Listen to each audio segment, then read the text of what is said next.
एक महिला, एक स्त्री, एक लड़की जो अपना घर छोड़कर आती है अपने पति के भरोसे। शादी से पहले तो बहुत वायदे करता है, लेकिन शादी होते ही सारे वायदे, सारे कस्में सब भूल जाता है। पता नहीं ऐसा क्या हो जाता है शादी के बाद।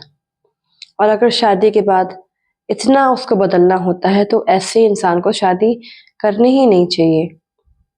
चलो उस पर भी ठीक है, लेकिन उसको तब बदनामी नहीं महसूस होती जब वो अपनी पत्नी के साथ या उसके अपनी पत्नी के घर वालों यानी उसके ससुराल वालों के खिलाफ कुछ भी बोलता है।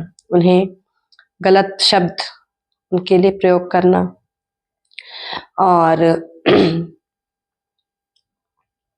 उसका कभी भी साथ ना देना, उसको अपने घर वालों के सामने उसे मतलब अब्यूजिंग वर्ड्स यूज करना और मारना, तब वो बदनामी नहीं फील करता है। सबके सामने उसको मतलब इस तरह से गलत लैंग्वेज यूज करना कि जो इस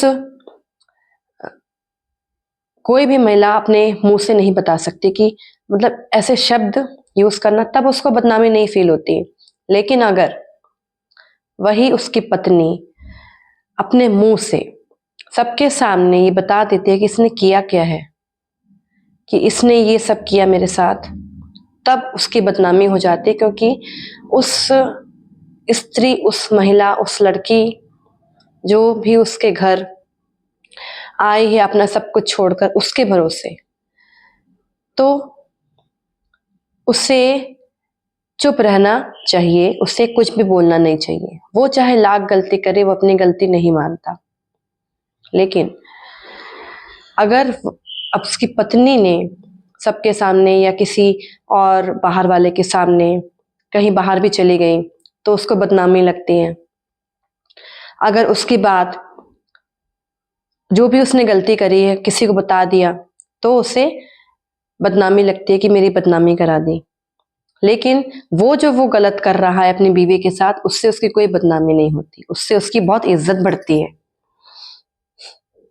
लेकिन अगर पत्नी ने उसका विरोध किया कि तुम जो कर रहे हो, मतलब विरोध के साथ साथ पत्नी अगर ये कहती है कि ये गलत है, ऐसा नहीं करना है, तो वो बदनामी है।